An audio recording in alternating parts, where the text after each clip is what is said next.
guys, what's up? How are you doing? So I hope you guys have had a good week. I wanted to jump in this week and talk about colours, talk about brand colours and why brand colours are actually important when trying to decide how your brand aesthetic should look like, and why it's relevant to you and your company and how that brings value to your clients. I wanted to start off with just a mini exercise and really just ask you, what colour represents you? Now, it does sound like a weird question, what colour represents me? Well, you can't really put yourself represented as a colour. Like, I'm not the colour red, or I'm not the colour blue, or I'm not the colour yellow. But actually, there have been a lot of studies orientated around colours and colours association and the psychology of colours. So let's look at the example of red. When we see red, we see, well, in London, we see like stop signs being used as reds, we see public transport, because it's quite a bold colour. But red also represents passion, it represents boldness, it represents a lot of passion inside of it. I mean, there's many other adjectives. And if we actually look at how red is used in society, it actually catches people's attention. When you look at the YouTube logo, it's red, it catches your attention. It's almost like, alert, this is YouTube.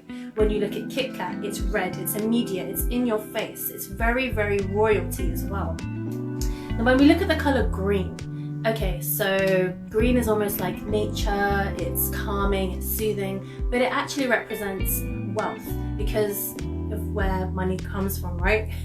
But I don't know how they made these studies, but it comes from wealth, and it also comes from abundance as well. So when we use green, it's actually meant to reflect health and wellness in that sense. So when you see logos being that are using green, it's quite spot on. But again, this is quite questionable because does it go with their brand aesthetic? That's another conversation. Now let's look at the colour yellow. Now, yellow is quite bright. I could probably say I know a few yellow people in my life because they're very bubbly, they're very happy, they're very vibrant, they're very out there. And in saying that, that's what I mean when I say, what colour are you? What colour represents your brand? So essentially, yellow means, like I said, positivity, vibrant, happiness, energetic. So if your value is that, then that colour would automatically be associated with your brand is about. I think you kind of get the gist to what colours and branding is kind of about here. But let me kind of dig deeper. One of my most recent clients, he came up and he wanted to actually rebrand his logo and essentially his branding. And he unconsciously chose the colour yellow. Now, before even meeting this person, or before actually meeting the brand aesthetics of what his company provided, I could immediately tell his personality was very vibrant, was very energetic, and was very, very positive.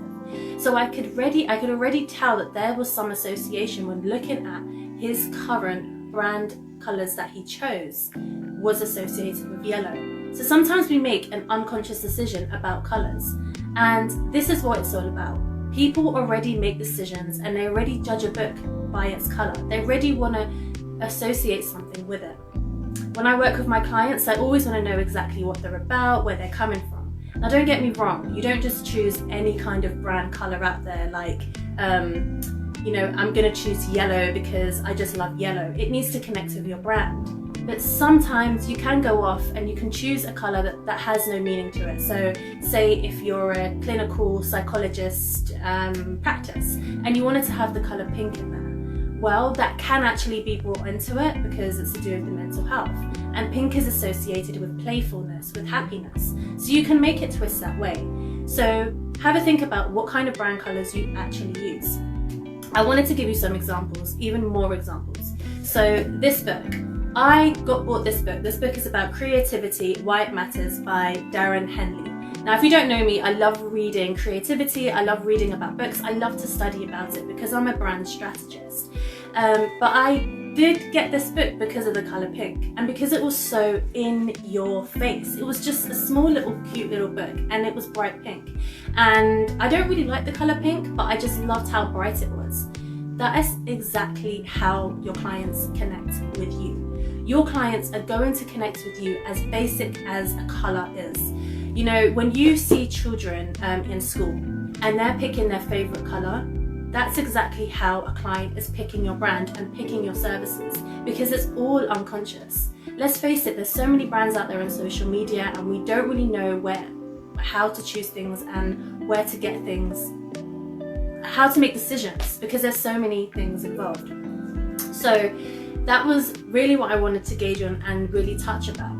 Also, the psychology of colors is also associated with getting people and bringing people in your business. So let's think about when you go and sit in your waiting room when you're seeing the doctors. Now, if your doctor has a speciality in it and they are quite bespoke, you'd want to think that they have actually done quite a lot of research to design their waiting rooms and to make sure that their aesthetic is comfortable for their clients. But during that whole research, they're actually around interior designers to think about what colours is going to be soothing during that process when they're seeing a doctor. Now, bright pink will be too much, it's too in their face. So soothing colours like blue, which is more corporate and more royalty and more loyal, is going to have more of association. Have you ever noticed that the colour blue is more with corporate designs? Now, if you look at England, the NHS, National Health Service, they use blue because it's royal, it's reliable, and it's super, it's bold as well. So blue is also around many other brands. So when you are choosing your brand colours, make sure you are 100% sure what your colour represents and how that reflects your brand. Now, again, do not get me wrong, you can choose any kind of colour that could be associated with your personality. In essence, that is you. That's you representing your brand and your value. So if you guys need any help understanding what colours are about, and you know, there's so much research out there to actually make consumers buy things because of the colours that we use. Even being on video today, like when you see me, you probably see, okay, a girl wearing yellow. You can kind of judge and gauge what kind of personality I am by this. However, if I was to give you more of a context about who I was and where I was coming from, you'd have more of a context and feel more connected with who I was. I hope this is making sense. So I really, really want you guys to just go away and think about the question, what colour are you? And also, if you can't afford a designer or a brand strategist, have a look at other people around in other companies around. Have a look about what colours they've used. Have a look at what colours they have chosen and why they've associated them, because that's going to help you with your branding aesthetics. And I think that's it really. There's so many times when clients come up to me and they don't know what colours to choose, and I say, well, that's okay. Just start with your brand story. Who are you? What are you about? Are you a girl who loves to jump about and just socialise? That's awesome. Let me start with the colour pink. And I guarantee you she's gonna kind of like that vibe because it's associated with happiness and vibes and hey, loads of thrills. So it's that kind of vibe that I'm kind of trying to educate people with colours. And this is stuff that's covered in my free consultation if you guys are 100% interested. So yeah, let me know if this has helped, and also let me know in the comments below if there's anything at all that you guys need help with, colours, and why you guys have chosen your colours for your brand. Why did you? So what colour are you? Take care, guys.